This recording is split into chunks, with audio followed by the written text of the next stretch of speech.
নমস্কাৰ ছাত্ৰ ছাত্ৰীসকল মই জাহ্নবী দাস আজি তোমালোকৰ বিজ্ঞান বিষয়ৰ অষ্টম অধ্যায় জীৱই কেনেকৈ বংশ বিস্তাৰ কৰে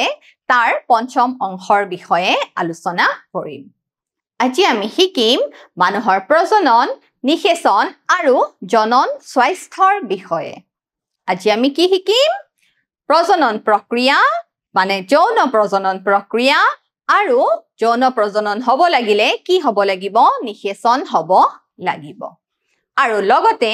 জনন স্বাস্থ্যৰ বিষয়ে আমি শিকিম আহা ছাত্ৰ ছাত্ৰীসকল আমি শিকিবলৈ লওঁ আগৰ ক্লাছত আমি যৌন প্ৰজনন অংগৰ বিষয়ে শিকিছিল পুৰুষ প্ৰজনন অংগ আছিল আৰু মহিলা প্ৰজনন অংগ আছিল মেল ৰিপ্ৰডাক্টিভ সিস্টেমৰ কি হৈছিল বিভিন্ন কিছুমান অংগৰে গঠিত পুৰুষ প্ৰজনন তন্ত্ৰ বিভিন্ন অংগৰে গঠিত কি অংগ আছিল এজোৰ শুক্ৰাশয় আছিল শুক্ৰবাহী নলী আছিল শুক্ৰাধাৰ আছিল প্ৰস্টেট গ্ৰন্থি আছিল মূত্ৰবাহী নলী আছিল হয়নে নহয় একেদৰে ফিমেল ৰিপ্ৰডাক্টিভ সিস্টেম স্ত্ৰী প্ৰজনন অংগ কিহেৰে গঠিত হৈছিল ডিম্বাশয় মানে ovary fallopian tube or fallopian নলী আৰু জৰায়ু বা গৰ্ভাশয় গ্ৰীবা আৰু যোনি গতিকে আমি এই বিভিন্ন অংশসমূহৰ বিষয়ে শিকিছিলো আজি আমি প্ৰথমে চাই লওঁ আহা নিষেচন মানেনো কি নিষেচন হৈছে পুৰুষ আৰু মহিলাৰ জনন কোষৰ মিলন পুৰুষ আৰু মহিলাৰ জনন কোষৰ মিলনক আমি কি বুলি কওঁ জানানে নিষেচন বুলি কওঁ নিষেচনক কি বুলি কোৱা হয় ফাৰ্টিলাইজেশ্যন বুলি কোৱা হয় ফাৰ্টিলাইজেশ্যন হলেহে কি হ'ব এটা নতুন প্ৰজন্মৰ সৃষ্টি হ'ব গতিকে নিষেচন প্ৰক্ৰিয়াত কি মিলন হয় পুং জনন কোষৰ মিলন হয় পুং জনন কোষৰ মিলন হয় আৰু লগত কি জনন কোষৰ মিলন হয় স্ত্ৰী জনন কোষৰ মিলন হয় পুং জনন কোষ আৰু স্ত্ৰী জনন কোষৰ মিলনৰ ফলত যি প্ৰক্ৰিয়া সংঘটিত হয় তাক আমি নিষেচন বুলি কওঁ আৰু এই নিষেচনৰ ফলতে কি সৃষ্টি হয় এটা জাইগোট মানে যোজন কোষ সৃষ্টি হয় আৰু এই যোজন কোষটোৰ ফলত কি সৃষ্টি হয় ভ্ৰূণ যি এমব্ৰায়ো বুলি কোৱা হয় তাক কি বুলি কোৱা হয় ভ্ৰূণ বা এমব্ৰায়ো বুলি কোৱা হয় এই ভ্ৰূণৰ বিকাশ হয় ভ্ৰূণৰ যি 9 মাহৰ ভিতৰত সম্পূৰ্ণ বিকাশ সংঘটিত হয় সেই 9 মাহৰ বিকাশৰ ফলতহে কি সৃষ্টি হয় এটা নতুন প্ৰজন্ম বা এটা নতুন সন্তানৰ সৃষ্টি হয় এতিয়া এই নিষেচন প্ৰক্ৰিয়া কেনেদৰে সংঘটিত হ'ব পাৰে জানানে আভ্যন্তৰীণ ভাৱেও হ'ব পাৰে বা বাহ্যিক ভাৱেও হ'ব পাৰে মানে নিষেচন প্ৰক্ৰিয়া কেনেধৰণে হ'ব পাৰে আভ্যন্তৰীণ ভাৱেও হ'ব পাৰে আৰু কেনেদৰে হ'ব পাৰে বাহ্যিক ভাৱেও হ'ব পাৰে এই দুই ধৰণেৰে নিষেচন সংঘটিত হ'ব পাৰে এতিয়া আভ্যন্তৰীণ নিষেচন হ'বলৈ আমি কিহৰ উদাহৰণ ল'ব পাৰো আমি মানুহৰ উদাহৰণ ল'ব পাৰো ইণ্টাৰকোৰ্সৰ সময়ত যি নিষেচন হয় তাক আমি কি বুলি কম বা সংগমৰ সময়ত আভ্যন্তৰীণ নিষেচন বুলি কওঁ আকৌ কেতিয়াবা কি হয় যেনে মাছ ফিশ মাছ বিলাকৰ কি হয় জানানে মাইকী মাছে পানীত কি কৰে কণীসমূহ এৰি দিয়ে তেনেকুৱা নিষেচনক আমি কি বুলি কওঁ জানানে বাহ্যিক নিষেচন বুলি কওঁ গতিকে ছাত্ৰ ছাত্ৰীসকল নিষেচন মানে কি বুজি পাইছা তোমালোকে নিষেচন মানে পুৰুষ জনন কোষ আৰু স্ত্ৰী জনন কোষৰ মিলন আৰু নিষেচন প্ৰক্ৰিয়া দুই ধৰণে সংঘটিত হ'ব পাৰে আভ্যন্তৰীণ হ'ব পাৰে বা বাহ্যিক হ'ব পাৰে চোৱা মহিলা জনন কোষৰ সৈতে পুৰুষ জনন কোষৰ মিলনক কি বুলি কোৱা হয় নিষেচন বুলি কোৱা হয় আৰু পুৰুষ জনন কোষসমূহৰ কি হৈছিলে আকাৰ সৰু আছিলে গতিকে সিহঁতে কি কৰিব পাৰে গতি কৰিব পাৰে গতিকে গতি কৰি কলৈ আহিব পাৰে স্ত্ৰী জনন অংগৰ ওচৰলৈ আহিব পাৰে গতিকে চোৱা এয়া দেখিছা যে তোমালোকে এইবোৰ কিহৰ আকৃতি দেখুৱা হৈছে এয়া হৈছে পুৰুষ জনন কোষ মানে স্পাৰ্ম বা শুক্ৰাণুৰ চিত্ৰ দেখুৱা হৈছে দেখিছা শুক্ৰাণুৰ আকাৰ দেখুৱা হৈছে আৰু এয়া তোমালোকৰ কিহৰ দেখুৱা হৈছে এয়া হৈছে স্ত্ৰী জনন কোষ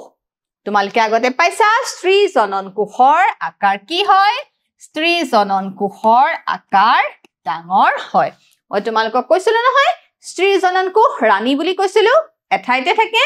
স্ত্ৰী জনন কোষ ডাঙৰ হয় স্ত্ৰী জনন কোষৰ ওচৰলৈ কি জনন কোষ আহিব পুৰুষ জনন কোষ আহিব গতিকে এই প্ৰক্ৰিয়া কি বুলি কোৱা হৈছে নিষেচন বুলি কোৱা হৈছে নিষেচনৰ ফলতহে কি হয় এটা নতুন সন্তানৰ জন্ম হ'ব পাৰে আৰু এই নিষেচন ক'ত হয় এই নিষেচন হয় স্ত্ৰী প্ৰজনন অংগৰ কোন অংশত হয় ফেলোপিয়ান টিউব বা ফেলোপিয়ান নলী তোমালোকে এই পইণ্টটো মনত ৰাখিবা ফেলোপিয়ান টিউব বা ফেলোপিয়ান নলীত কি সংঘটিত হয় নিষেচন প্ৰক্ৰিয়া সংঘটিত হয় কাৰণ অভাৰীত কি থাকে হাজাৰ হাজাৰ ডিম্বক থাকে এগ সেল থাকে তাৰ পৰা কি হয় প্ৰতিমাহে এটাকৈ পৰিপক্ক ডিম্বক ওলাই যায় আৰু সেইখিনি সময়তে যদি এটা স্পাৰ্ম পাই যায় ইন্টাৰকোৰ্সৰ সময়ত যদি সেই ডিম্বকটোৱে এটা স্পাৰ্ম পাই যায় ইন্টাৰকোৰ্সৰ সময়ত সেই এগ সেলটোৱে যি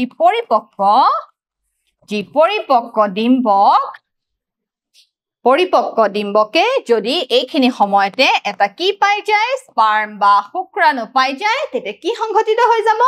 নিষেচন সংঘটিত হৈ যাব আৰু যদি পাই নাযায় হি কি হৈ যাব হি ঋতুস্ৰাৱ হিচাপে ওলাই গুচি যাব গতিকে এই প্ৰক্ৰিয়াটো কি হৈ থাকে চক্ৰাকাৰে চলি থাকে গতিকে তাক আমি কওঁ মাহেকীয়া চক্ৰ বুজি পাইছা ছাত্ৰ ছাত্ৰীসকল চোৱা আমি আগলৈ শিকিবলৈ লওঁ ইয়াৰ পিছৰখিনি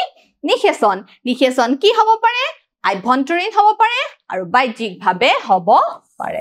আভ্যন্তৰীণ নিষেচন আৰু বাহ্যিক নিষেচন আভ্যন্তৰীণ মানে ভিতৰত হোৱা নিষেচন আৰু বাহ্যিক মানে বাহিৰত হোৱা নিষেচন একেবাৰে সহজ চোৱা আভ্যন্তৰীণ নিষেচনত কি হয় জনন কোষৰ আভ্যন্তৰীণ স্থানান্তৰ হয় জনন কোষৰ আভ্যন্তৰীণ স্থানান্তৰ হয় আৰু চোৱা কি হয় শুক্ৰাণুৱে কলে গতি কৰে ডিম্বাকোষৰ ফালে গতি কৰে শুক্ৰাণু যিহেতু চলনক্ষম গতিশীল আকাৰত সৰু হয় স্ত্ৰী জনন কোষৰ আকাৰ ডাঙৰ হয় গতিকে পুংজনন কোষে গতি কৰিব পাৰে আৰু পুংজনন কোষৰ যি স্পাৰ্মৰ আকাৰ কেনেকুৱা আছিলে তাত কি আছিলে এক্ৰজম আছিলে হয় নে নহয় আৰু কি আছিলে এক্ৰজমৰ পিছত তাৰ শিৰ বা মূৰ বুলি কৈছিলো আৰু মাজৰ অংশ আছিলে হয় নে নহয় আৰু এটা কি আকৃতি আছিলে নেজৰ নিচিনা আকৃতি আছিলে চোৱা বাহ্যিক নিষেচন জনন কোষৰ বাহ্যিক মুক্তিৰ দ্বাৰা জনন কোষৰ বাহ্যিক মুক্তি মানে বাহিৰত এৰি দিয়ে ডিম্বক বা কণী বা এগ সেল বিলাক এৰি দিয়ে চোৱা মতা মাছটো ডিম্বকোষৰ ওপৰত কি হয় বিয়পে দেখিছা মাইকী মাছে কি দিয়ে ডিম্বকোষ বা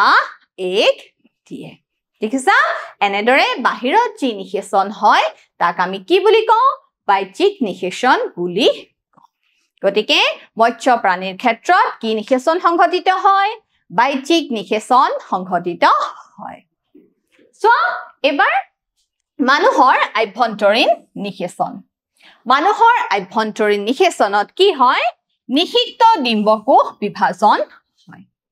নিষিক্ত ডিম্বকোষ বিভাজন হৈ পেলাই কি সৃষ্টি হয় ভ্ৰূণ বা এম্ব্ৰায়ৰ সৃষ্টি হয় আৰু এই ভ্ৰূণ বা এম্ব্ৰায়ৰে অমৰা বা প্লেচেণ্টাৰ সহায়ত কি লাভ কৰে মাতৃ দেহত বিভিন্ন পুষ্টি লাভ কৰে আৰু সেই পুষ্টি লাভ কৰিয়ে 9 মাহৰ পৰৱৰ্তী পৰ্যায়ত আমি কি লাভ কৰো এটা নতুন প্ৰজন্ম লাভ কৰো দেখিছা তোমাৰ ইয়াতে স্পাৰ্ম আহি গল শুক্ৰাণু আহি গল আহি ক'ত লগ হল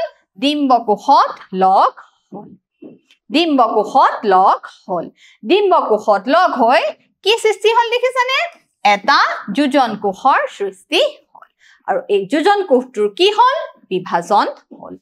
যোজন কোষটোৰ বিভাজন হৈ পেলাই কি সৃষ্টি হল ভ্ৰূণৰ সৃষ্টি হল আৰু এই ভ্ৰূণৰ বিকাশ ঘটি ভ্ৰূণৰ কি ঘটি ভ্ৰূণৰ বিকাশ ঘটি কি সৃষ্টি হৈছে এটা নতুন প্ৰজন্ম বা এটা নতুন সন্তানৰ সৃষ্টি হৈছে গতিকে তোমালোকে মনত ৰাখিবা মানুহৰ ক্ষেত্ৰত কি নিষেচন হয় আভ্যন্তৰীণ নিষেচন হয় সোৱা জৰায়ুত ভ্ৰূণ কেনেদৰে স্থাপন হয় সেই ভ্ৰূণ গৈ ক'ত স্থাপন হয় জৰায়ু বা গৰ্ভাশয়ত স্থাপন হয় নিষেচন হোৱাৰ পিছত জৰায়ু বা গৰ্ভাশয়ে নিজকে কি কৰি তোলে প্ৰস্তুত কৰি তোলে কিহৰ কাৰণে প্ৰস্তুত কৰি তোলে যাতে ভ্ৰূণটো কি হ'ব পাৰে বিকাশ হ'ব পাৰে বিকশিত হ'ব পাৰে এটা সুস্থ সন্তান হ'ব পাৰে তাৰ বাবে লগে লগে জৰায়ুটো কি হৈ যায় জানানে এক্টিভ হৈ যায় একদম কাৰ্যক্ষম হৈ যায় যি জৰায়ু বা গৰ্ভাশয় তাতে কি হ'বলৈ ধৰে ভ্ৰূণৰ বিকাশ সংঘটিত হ'বলৈ ধৰে সো ইয়াত ভ্ৰূণৰ বিকাশ আৰু নিৰন্তৰ বিভাজনৰ দ্বাৰা অংগসমূহৰ কি হ'বলৈ ধৰে বিকাশ হ'বলৈ ধৰে গতিকে এটা নিৰ্দিষ্ট সময়ৰ মূৰে মূৰে যি 9 মাহৰ কাৰ্য সময় আছে সেই 9 মাহৰ সময়ত কি হয় বিভিন্ন বিকাশ আৰু নিৰন্তৰ বিভাজনৰ দ্বাৰা অংগসমূহৰ সৃষ্টি হ'বলৈ ধৰে সো ইমান ধুনীয়া তোমালোকৰ চিত্ৰ দেখুৱা হৈছে দেখিছানে কেনেদৰে ভ্ৰূণৰ বিকাশ হৈ এটা নতুন প্ৰজন্মৰ সৃষ্টি হৈ আছে আৰু দেখিছানে মাতৃদেহৰ খাদ্যনলীৰ লগত দেখিছানে কেনেকে খাদ্য পাই আছে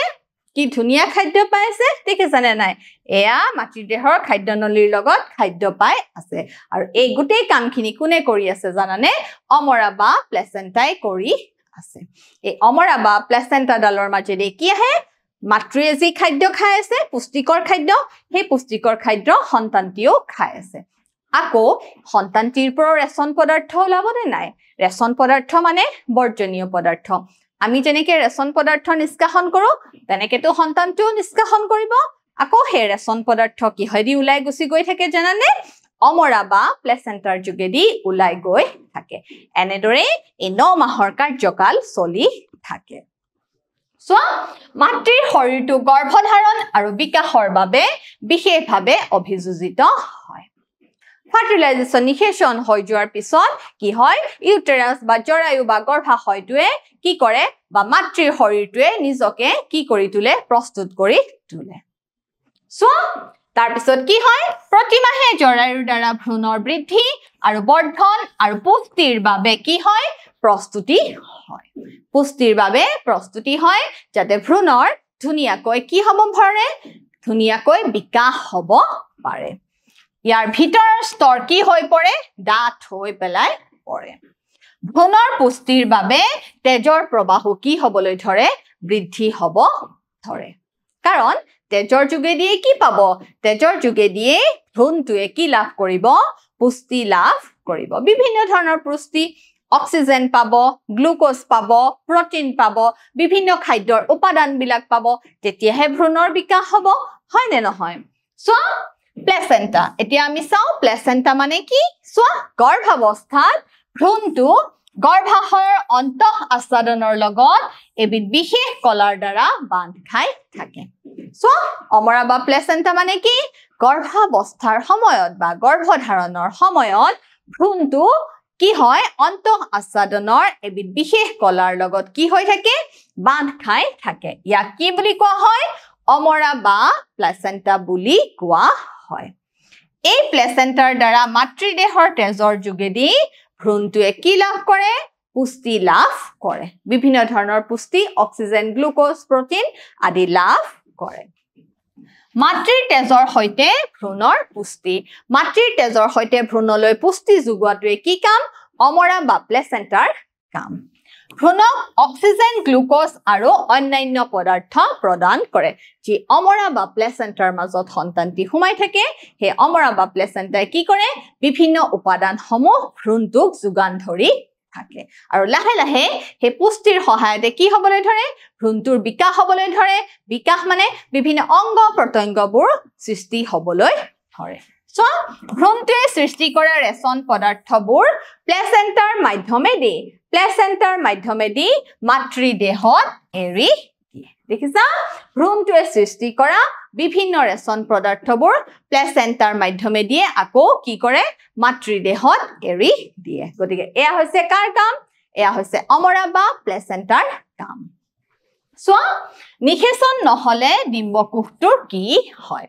আমি যি শিকিলো হেয়া নিষেচন হৈ যোৱাৰ পিছৰ পৰ্যায় নিষেচন হোৱাৰ পিছত ফাৰ্টিলাইজ হোৱাৰ পিছত কি হয় স্ত্ৰী জননতন্ত্ৰই বা স্ত্ৰী শৰীৰটো বা মাতৃ শৰীৰটোৱে নিজকে কি কৰি তোলে প্ৰস্তুত কৰি তোলে যাতে এটা সুস্থ সন্তান জন্ম দিব পাৰে এতিয়া আমি চাও যদি নিষেচন নহয় কাৰণ এক সেল কি হয় প্ৰতিমাহে এটাকৈ অভাৰীয়ে এৰি দিয়ে কোত এৰি দিয়ে ফেলোপিয়ান টিউবলৈ এৰি দিয়ে যদি কোনো ধৰণৰ নিষেচন নহয় তেতিয়া হে এক সেল বা ডিম্বকটোৰনো কি অৱস্থা হয় সো নিষেচন নোহোৱা ডিম্বকোষটো প্ৰায় এদিন কি হৈ থাকে জানানে জীৱিত অৱস্থাত থাকে ইয়াতে সোৱা ইয়াতে অভাৰীত কি থাকে বিভিন্ন এক সেল থাকে আৰু প্ৰতিমাহে কি হয় মাহেকিয়া হোৱাৰ পৰা 14 দিনৰ দিনা কি হয় জানানে এটাকৈ পৰিপক্ক ডিম্ব কলৈ যায় জানানে ফেলোপিয়ান টিউবলৈ যায় কলৈ যায় ফেলোপিয়ান টিউবলৈ যায় আৰু সেইখিনি সময়তে যদি স্পাৰ্ম পাই যায় নিষেচন হৈ যায় কিন্তু যদি স্পাৰ্ম না পায় বা নিষেচন নহয় তেতিয়া কি হয় জানানে তেতিয়া সোৱা যদি নিষেচন নহয় তেতিয়া আস্বাদকখন ভাঙি যায় তেতিয়া কি হৈ যায় আস্বাদকখন ভাঙি যায় ধৰা এখন কি আস্বাদক এখন কি আস্বাদক এই আস্বাদকখন কি হৈ যাব জানানে ভাঙি যাব আৰু সোৱা ৰক্ত আৰু শ্লেষ্মা হিচাপে জনি পথেদি কি হৈ যায় বাহিৰ হৈ যায় এই আস্বাদকখন ভাঙি যাব আৰু জনি পথেদি কি ধৰণে যাব ৰক্ত বা শ্লেষ্মা হিচাপে শৰীৰৰ পৰা বাহিৰলৈ ওলাই যাব আৰু এই প্ৰক্ৰিয়াটোকে আমি কি বুলি কৈছো ঋতুস্ৰাৱ বা মাহেকিয়া বুলি কৈছো গতিকে যি ডিম্বকৰ নিষেচন নহয় সেই ডিম্বক কি হৈ যায় প্ৰতিমাহে ওলাই যায় কি হিচাপে ওলাই যায় ঋতুস্ৰাৱ বা মাহেকিয়া হিচাপে ওলাই যায় আৰু এই প্ৰক্ৰিয়া চক্ৰাকাৰে চলি থাকে আৰু এই প্ৰক্ৰিয়া তিনিটা পৰ্যায় আছে কি পৰ্যায় আছে জানানে প্ৰথম মাহেকিয়া হোৱাৰ তিনিটা পৰ্যায় আছে যেতিয়া প্ৰথম এজনী ছোৱালীৰ কি আৰম্ভ হয় পিউবাৰ্টি আৰম্ভ হয় যেতিয়া ফাৰ্স্ট যেতিয়া ঋতুস্ৰাৱ আৰম্ভ হয় প্ৰথম যেতিয়া ঋতুস্ৰাৱ আৰম্ভ হয় আৰু তাৰ পিছত কি হয় জানানে নিষেচন হলে এই প্ৰক্ৰিয়া কি হৈ থাকে বন্ধ হৈ থাকে তেতিয়াটো কোৱা হয় প্ৰেগনেন্সিৰ সময়ত ঋতুস্ৰাৱ বা মাহেকিয়া হয়নে নহয় সেইখিনি সময়ত কি হয় এই প্ৰক্ৰিয়া বন্ধ হৈ থাকে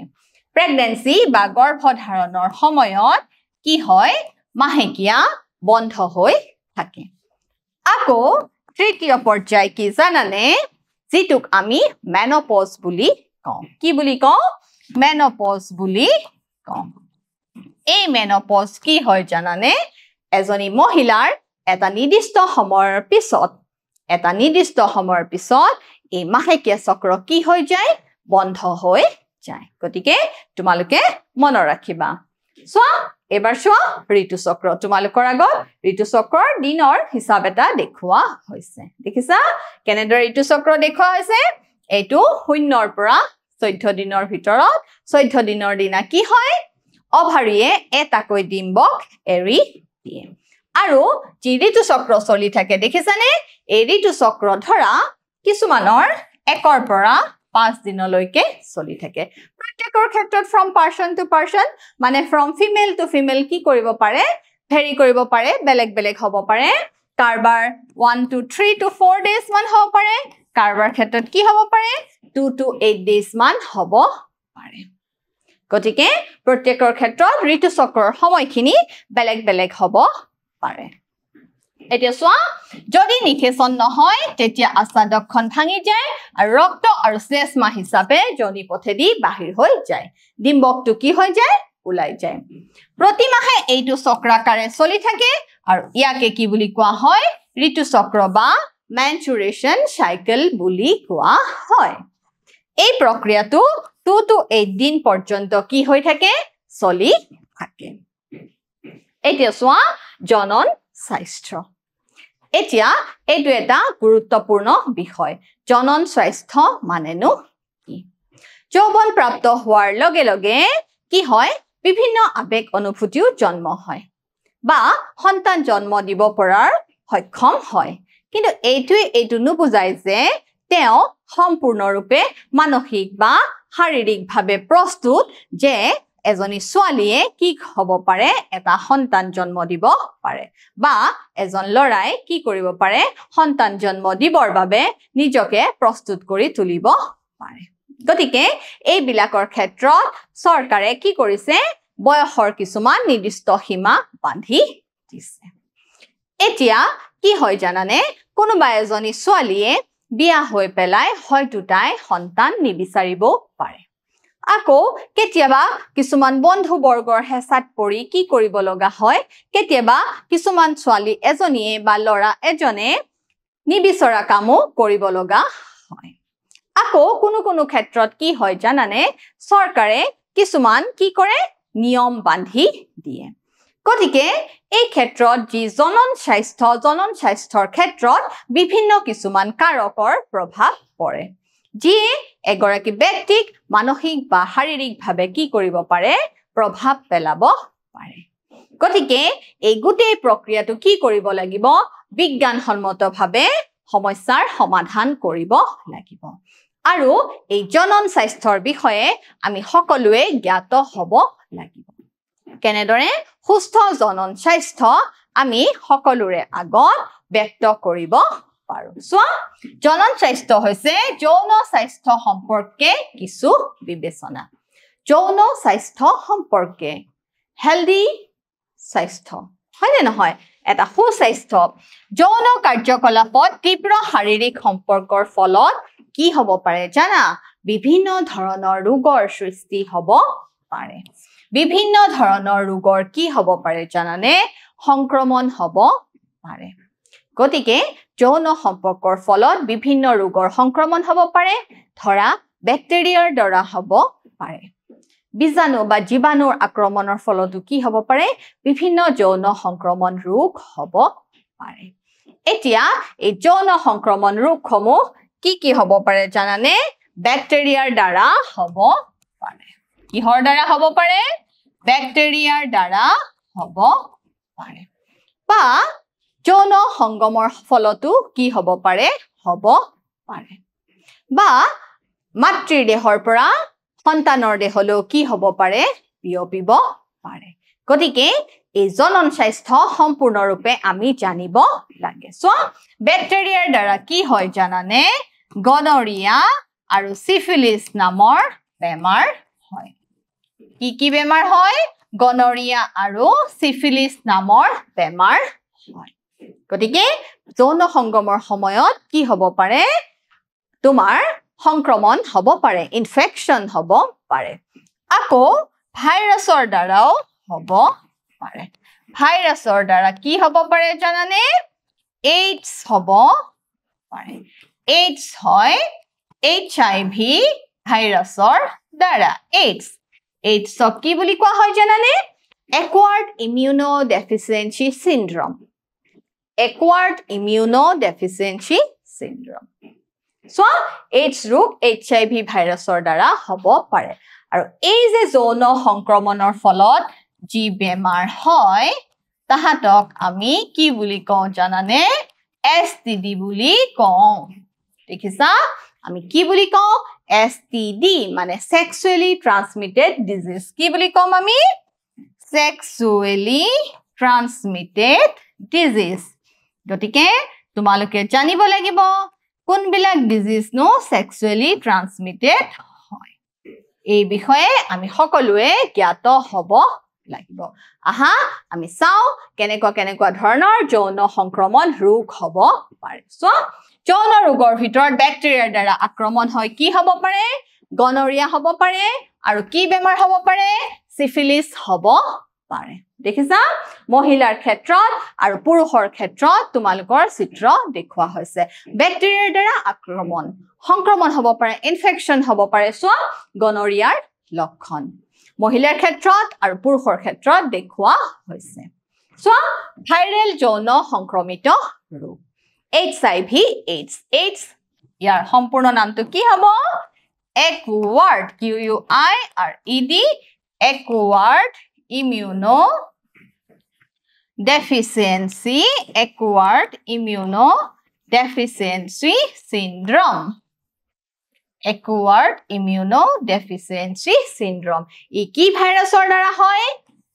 HIV ভাইৰাছৰ দ্বাৰা হয় HIV human immunovirus এতিয়া AIDS ৰোগ কেনেকৈ হ'ব পাৰে জানানে যদি এজন AIDS ৰোগী ব্যক্তিয়ে লোৱা সিৰিঞ্জ বা বেজি অন্য এজন ব্যক্তিৰ শৰীৰত প্ৰৱেশ কৰে বা এগৰাকী মাতৃ গৰ্ভাৱস্থাত গৰ্ভধাৰণ কৰিছে তেওঁ কি ৰোগী AIDS ৰোগী তেতিয়া কলৈ যাব পাৰে তেওঁৰ সন্তানৰ শৰীৰলৈ যাব পাৰে বা যৌন সংগমৰ সময়ত AIDS ৰোগ কি হ'ব পাৰে বিয়পিব পাৰে গতিকে আমি এই নিয়মসমূহ জানিব লাগিব কি কি প্ৰক্ৰিয়াৰ দ্বাৰা AIDS ৰোগ সংক্ৰমণ হ'ব পাৰে সো কেনেকুৱা সংক্ৰমণত HIV প্ৰাপ্ত নহয় বা কোনবোৰ প্ৰক্ৰিয়াৰ দ্বাৰা HIV হ'ব নোৱাৰে চুম্বন পোক পতংগ বা পোহনীয়া জন্তু আলিংগন খাদ্য আৰু পানী বাথৰুম ঘাম ব্যক্তিগত বস্তুসমূহ হাসি আৰু কাহ এই বিলাকৰ দ্বাৰা কি নহয় AIDS ৰোগ প্ৰাপ্ত নহয় AIDS ৰোগ প্ৰাপ্ত নহয় এতিয়া চোৱা কেনেকুৱা অৱস্থাত AIDS ৰোগ এজন ব্যক্তিৰ পৰা আন এজন ব্যক্তিৰ শৰীৰলৈ যাব পাৰে চোৱা কণ্ডম অবিহনে সহবাস কণ্ডম অবিহনে যদি সহবাস কৰা হয় তেতিয়া কি হ'ব পাৰে AIDS ৰোগ বিয়পিব পাৰে AIDS ৰোগ কি হ'ব পাৰে বিয়পিব পাৰে গতিকে কণ্ডম অতিকে জৰুৰী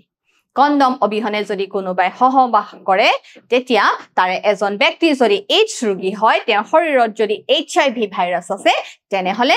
ইজন ব্যক্তিৰ শৰীৰলৈ কি যাব পাৰে ভাইৰাছটো ট্ৰান্সমিটেড হ'ব পাৰে সো ৰক্তদান আৰু সংৰোপিত অংগ ৰক্তদান এজন AIDS ভাইৰাছ থকা HIV ভাইৰাছ থকা ব্যক্তিয়ে যদি তেজ দান দিয়ে অংগ দান দিয়ে তেনেহলে এজন সুস্থ ব্যক্তিৰ শৰীৰলৈ কি গুছি যাব পাৰে তেতিয়া HIV ভাইৰাছ ট্ৰান্সমিটেড হ'ব পাৰে নেক্সট ওয়া বেজি বা ইনজেকশনৰ দ্বাৰা আকৌ চোৱা মাতৃৰ দেহৰ পৰা সন্তানৰ দেহলৈ কি যাব পাৰে HIV ভাইৰাছ যাব পাৰে গতিকে এয়া হৈছে AIDS ৰোগৰ চাৰিটা পদ্ধতি যি উপায়েৰে কি হ'ব পাৰে AIDS ৰোগৰ ভাইৰাছ মানে HIV ভাইৰাছ আক্ৰান্ত ব্যক্তিৰ পৰা সুস্থ ব্যক্তিৰ দেহলৈ যাব পাৰে সো HIV লক্ষণসমূহ কেনেকুৱা হ'ব HIV লক্ষণসমূহ হ'ব সো পেশীৰ বিষ ঠাণ্ডা মুখৰ কি হ'ব পাৰে আলচাৰ হ'ব পাৰে জ্বৰ উঠিব পাৰে ডিঙি বিষত ভুগা ভাগৰ হ'ব পাৰে নিখা ঘাম ওলাব পাৰে দেখিছা ডিঙি বিষ হ'ব পাৰে ভাগৰ লাগিব পাৰে ঘাম ওলাব পাৰে লিম্ফ গ্ৰন্থি আমাৰ যি লিম্ফ গ্ৰন্থি আছে হি ফুলি যাব পাৰে আকৌ চোৱা সালত কি হ'ব পাৰে ৰেছ বিভিন্ন এলাৰ্জি খজুৱতি ৰেছ ৰঙা পৰি যাব পাৰে গতিকে এইবিলাক হৈছে HIV হিউম্যান ইমিউনো ভাইৰাছৰ দ্বাৰা যি AIDS বেমাৰ হয় সেই বেমাৰৰ লক্ষণ সো গৰ্ভধাৰণ প্ৰতিৰোধ কৰাৰ উপায় এতিয়া অবাঞ্ছিত গৰ্ভধাৰণ কোনোবাই গৰ্ভধাৰণ হ'ব বিচৰা নাই বা কোনোবা মানসিকভাৱে প্ৰস্তুত হোৱা নাই তেতিয়া কি সাৱধানতা অৱলম্বন কৰিব লাগে জানানে কিছুমান কাৰিকৰী প্ৰতিবন্ধক আছে বা অস্ত্ৰোপচাৰৰ দ্বাৰাও কি কৰিব পাৰে গৰ্ভধাৰণ ৰোধ কৰিব পাৰে বা কিছুমান ৰাসায়নিক পদ্ধতিও আছে কিছুমান টেবলেট ধৰা আইপিল বুলি কোৱা হয় আনৱান্টেড 72 বুলি কোৱা হয় হে বড়ি বা টেবলেট সমূহ সেৱন কৰি সংগ্ৰহ কৰি খাই পেলাইও কি কৰিব পাৰে গৰ্ভধাৰণ ৰোধ কৰিব পাৰে সো আমি চাও কাৰিকৰী প্ৰতিবন্ধক পদ্ধতি ৰাসায়নিক পদ্ধতি অন্তঃজৰায়ু গৰ্ভনিৰোধক সঁজুলি আৰু অস্ত্ৰোপচাৰ সাৰ্জিকেলৰ দ্বাৰা বন্ধ্যাকৰণৰ দ্বাৰাও কি কৰিব পাৰি গৰ্ভধাৰণ ৰোধ কৰিব পাৰি তোমালোকে গৰ্ভধাৰণ প্ৰতিৰোধ কৰাৰ উপায়খিনি মনত ৰাখিবা কাৰিকৰী প্ৰতিবন্ধক পদ্ধতি সো ৰাসায়নিক পদ্ধতি অন্তঃজৰায়ু গৰ্ভনিৰোধক সঁজুলি আৰু অস্ত্ৰোপচাৰ মানে সাৰ্জাৰীৰ দ্বাৰা আমি কি কৰিব পাৰো গৰ্ভধাৰণ প্ৰতিৰোধ কৰিব পাৰো কাৰিকৰী প্ৰতিবন্ধক পদ্ধতি কেনেকুৱা চোৱা পুং জনন অংগত কি পিন্ধি লব লাগে কণ্ডম পিন্ধি লব লাগে যদি কোনোবাই বিচৰা নাই যে সন্তান হ'ব সন্তান গঠন হোৱাটো সন্তান জন্ম হোৱাটো বিচৰা নাই তেতিয়া তেনে ক্ষেত্ৰত কি কৰিব লাগিব পুং জনন অংগত কণ্ডম পিন্ধি লোৱা হয় ঠিক একেদৰে স্ত্ৰী জনন অংগৰ ক্ষেত্ৰতো স্ত্ৰী ব্যক্তিৰ ক্ষেত্ৰতো তেনে ধৰণৰ আৱৰণী যোনি পথত বা ভেজাইনাত কি কৰিব পাৰি সংস্থাপন কৰিব পাৰি গতিকে এই পদ্ধতিটো হৈছে কাৰিকৰী প্ৰতিবন্ধক পদ্ধতি সো ৰাসায়নিক পদ্ধতি কিছুমান টেবলেট বা বড়ি যিবিলাকক আমি অৰেল কন্ট্ৰাসেপ্টিভ পিল বুলি কওঁ তেনেকুৱা বিলাক আমি কি কৰিব লাগিব মুখেৰে গ্ৰহণ কৰিব লাগিব টেবলেট আমি মুখেৰে খাব লাগিব সো শৰীৰত হৰমনৰ ভাৰসাম্যৰ পৰিৱৰ্তন যেতিয়া এই টেবলেট বিলাক খাই দিয়া হয় গৰ্ভধাৰণ পদ্ধতি ৰোধ কৰিবৰ কাৰণে তেতিয়া আমাৰ শৰীৰত যি হৰমন সমূহ আছে ধৰা মহিলাৰ ক্ষেত্ৰত কি আছিলে এষ্ট্ৰোজেন হৰমন আছিলে হয় নে নহয় এষ্ট্ৰোজেন হৰমন প্ৰজেষ্টেৰন হৰমন আৰু পুৰুষৰ ক্ষেত্ৰত কি আছিলে পুৰুষৰ ক্ষেত্ৰত টেষ্টষ্টেৰন হৰমন তেতিয়া এই হৰমন বিলাকৰ মাজত কি হয় জানানে মহিলাৰ যি সন্তান জন্ম দিয়াৰ হৰমন সমূহ আছিলে এই হৰমন সমূহৰ মাজত ইমবেলেন্স হৈ যায় ভাৰসাম্যৰ পৰিৱৰ্তন হৈ যায় গতিকে ঠিক তেনেদৰে কি কৰা হয় গৰ্ভধাৰণ ৰোধ কৰা হয় যদি ডিম্বকোষ মুকলি নহয় তেন্তে নিষিক্তকৰণ নহয় যেতিয়া হৰমনেল ইমবেলেন্স হৈ যাব তেতিয়া কি নহব ফাৰ্টিলাইজেশ্যন নহব মানে নিষেচন নহব সো কিছুমান পাৰ্শ্বক্ৰিয়া থাকে এইখিনিতে গুৰুত্বপূৰ্ণ কথা এই অৰেল কন্ট্ৰাসেপ্টিভ পিল বা টেবলেট বিলাক সেৱনৰ ফলত কি হ'ব পাৰে বিভিন্ন সাইড ইফেক্ট হ'ব পাৰে গতিকে এইখিনি আমি খুব জনা দৰকাৰ এই সাইড ইফেক্ট বিলাকে আকৌ কি পেলাব পিছত বেলেগ অংগৰ ওপৰত প্ৰভাৱ পেলাব বেলেগ স্বাস্থ্যজনিত সমস্যাৰ সৃষ্টি কৰিব যি এইবিলাক আই পিল থাকে আনৱান্টেড 72 টেবলেট বিলাক বড়ি বিলাক থাকে সেইবিলাকে কি কৰে বহুত সেইবিলাকৰ পাৰ্শ্বক্ৰিয়া বা সাইড ইফেক্ট থাকে সো অন্তঃজৰায়ু গৰ্ভনিৰোধক পদ্ধতি গৰ্ভাশয়ত কি কৰিব লাগিব সংস্থাপন কৰি গৰ্ভধাৰণ বন্ধ কৰা হয় কপাৰ টি কি সংস্থাপন কৰা হয় কপাৰ টি সংস্থাপন কৰি গৰ্ভধাৰণ কি কৰিব পাৰে বন্ধ কৰিব পাৰে গৰ্ভাশয়ৰ প্ৰভাৱৰ বাবে কিছুমান আকৌ কি সৃষ্টি হয় পাৰ্শ্বক্ৰিয়াৰ সৃষ্টি হয় এয়া তোমালোকক কপাৰ টিৰ চিত্ৰ দেখুওৱা হৈছে কপাৰ টি তোমালোকে ফেলোপিয়ান টিউবত দেখিছিলা তোমালোকে ইয়াতে ফেলোপিয়ান টিউবত দেখিছিলা যে যি স্ত্ৰী প্ৰজনন অংগ আছিলে তাতে অভাৰিত কি থাকিছিলে ডিম্বক বা এগ সেল বিলাক থাকিছিলে হয় নে নহয় গতিকে এই কপাৰ টি সংস্থাপন কৰি পেলাইও কি কৰিব পাৰে গৰ্ভধাৰণ বন্ধ কৰিব পাৰে গতিকে অন্তঃজৰায়ু গৰ্ভ নিৰোধক পদ্ধতি এতিয়া চোৱা অস্ত্ৰোপচাৰ পুৰুষ ব্যক্তিৰ শুক্ৰবাহী নলী বন্ধ কৰি শুক্ৰ সৰবৰাহ বন্ধ কৰিব পাৰি পুৰুষ ব্যক্তিৰ শুক্ৰবাহী নলী বন্ধ কৰি শুক্ৰ সৰবৰাহ কি কৰিব পাৰি বন্ধ কৰিব পাৰি দেখিছানে এয়া আছিল শুক্ৰাশয় শুক্ৰাশয়ৰ পৰা কি আছিলে শুক্ৰবাহী নলীয়ে কি কঢ়িয়াই নিছিলে শুক্ৰবাহী নলীয়ে শুক্ৰাণু কঢ়িয়াই নিছিলে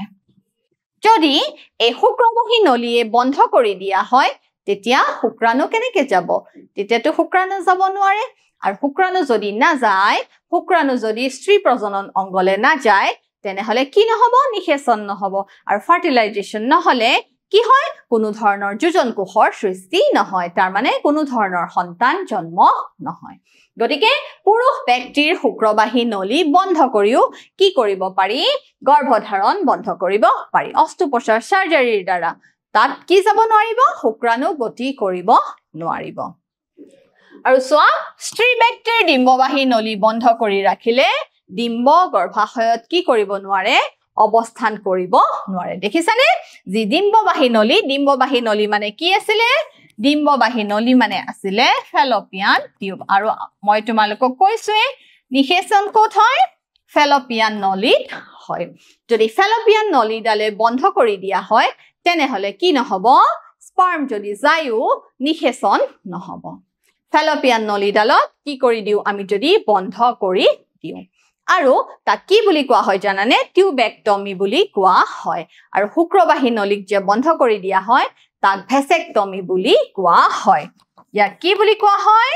টিউবেক্টমি বুলি কোৱা হয় আৰু শুক্ৰবাহী নলী যি বন্ধ কৰো তাক কি বুলি কোৱা হয় ভেসেক্টমি বুলি কোৱা হয়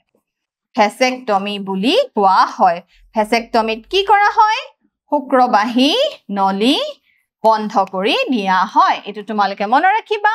টিউবেক্টমিত কি কৰা হয় ফেলোপিয়ান নলী বন্ধ কৰি দিয়া হয় আৰু ভেসেক্টমিত কি কৰা হয় শুক্ৰবাহী নলী বন্ধ কৰি দিয়া হয় গতিকে এই অস্ত্ৰোপচাৰ বন্ধ্যাকৰণ বা সাৰ্জাৰীৰ দ্বাৰা কি কৰিব পাৰি গৰ্ভধাৰণ প্ৰতিৰোধ কৰিব পাৰি সোৱা ভৱিষ্যতৰ বাবে সম্পূৰ্ণ সুৰক্ষিত কিন্তু অসাৱধানবশত অস্ত্ৰোপচাৰৰ ফলত কি হ'ব পাৰে কিছুমান ইনফেকশন হ'ব পাৰে সংক্ৰমণ হ'ব পাৰে আৰু অন্যান্য সমস্যা হ'ব পাৰে গতিকে এইটোৱে দীৰ্ঘম্যাদী উপায় নহয় সো অবাঞ্ছিত গৰ্ভধাৰণক কি কৰিব পাৰি আঁতৰাব পাৰি গতিকে তোমালোকে এখিনি মন ৰাখিবা সো এতিয়া আমি চাও কিছুমান অপব্যৱহাৰ কেনেকুৱা ধৰণৰ অপব্যৱহাৰ হয় জানানে কন্যা ভ্ৰূণ সন্তান হত্যা কৰা হয়